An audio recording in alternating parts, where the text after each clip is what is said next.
It wasn't even recording. What up? So, as you may or may not know, I am currently in school getting my master's in clinical mental health counseling with a concentration in art therapy.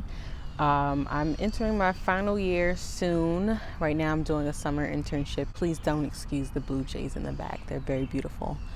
There's like a part of me that's like, dang, I wish I would have documented all of the stuff that I like did leading up to this point because we did so much stuff. But alas, so what I wanted to show today, one of the clients in one of the groups that I co-facilitate suggested making stress balls. And I was like, bet, because that's a fire idea. So I kind of looked up how to make the sort of basis, the foundation of it. So I'm going to show that process, and then also I'm going to show how I kind of added to it because we had extra materials and just to, add to just a ball. So this is the example stress ball. This is like the basis, right? So you have like the folds, you can touch the folds. This is the stress. This one doesn't have rice and flour. The string is yarn. You can touch the knots. You can make knots, untie the knots, swing it, throw it. Yeah, the basic sort of foundation is flour, or people say cornstarch or rice.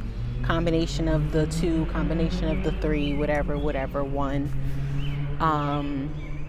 In a balloon, tie it. That's your foundation. Now, I sort of added to it. The beginning of it is to talk about stress, right?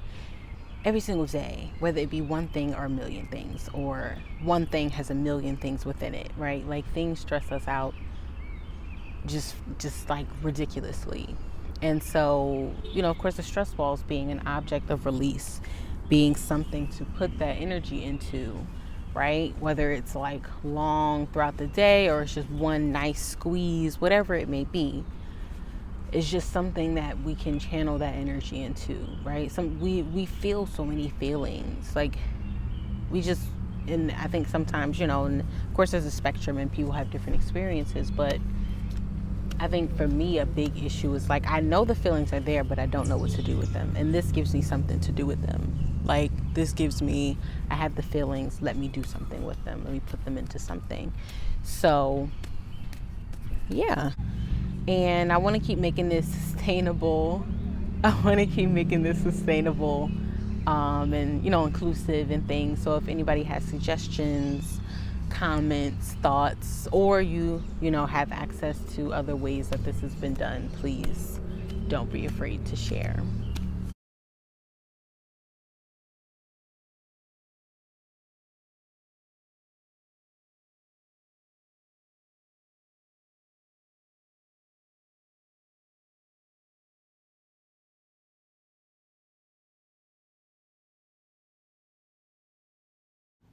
So first, I wrote current stressors and positive affirmations in my journal. Then I started to first fill the balloon up with flour, although I'm sure it doesn't really matter.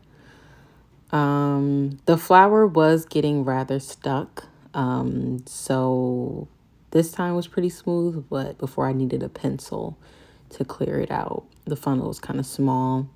Then I did the rice.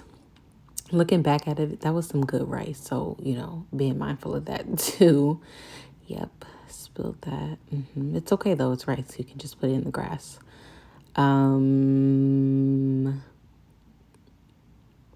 Then I wrote my positive affirmations on my balloon. Yes, yes. Supported, delicate, and intentional is what it says. Then this was my paper cloth. My fabric cloth. So what I did was cut 4 corners, and then on the longer side of the cloth, I cut 4 holes in between those 2 corners, right, on the side. And then on the shorter side, I cut 3 holes in between the 2 corners. So I'm sure there's a better way for me to make a visual of that, but I don't have the words right now, so we vibing. Okay, then I just started to put on some fun fabrics. So I am very grateful to have access to so much fabric scraps. So that's kind of what really inspired this whole wrapping it in the fabric, was because I had so much material and wanting to just one, like, continue to use it, but also fabric arts is really something that can be helpful in the art therapy practice. Just textured fabric, different color fabric, textures and color, feel can really sort of, communicate feelings and emotions in a much different way. So I'm kind of just sifting through it. This was rather messy. Before I actually used hot glue. This time I used like a very thick super glue, which took longer to dry. So like towards the end, you can see some of the fabric was sort of falling off as I was squeezing the finished ball.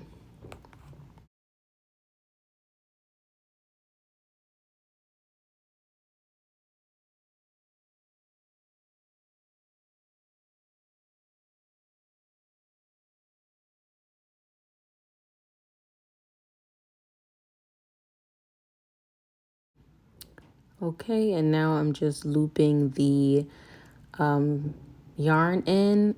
Great tip I got from someone is like get the glue on the ends of it. What was helpful, I just kind of took the glue that was stuck on my hands to sort of create like a hard shoestring sort of situation, and it'll be able to loop it through better.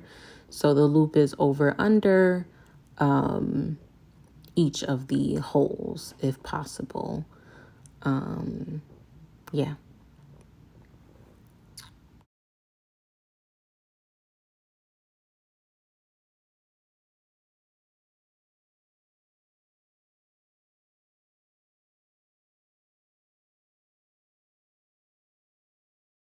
Then you just want to put your balloon in the undecorated side of the stress ball, tie the strings, and pull. And that's your stress ball. Now, this fabric is bigger than the fabric that I used for the example. So there was a lot of extra fabric. So, wrapping it around, creating like a small sack is an option. Or, using a small piece of fabric initially is an option as well. But yes, that is the stress ball.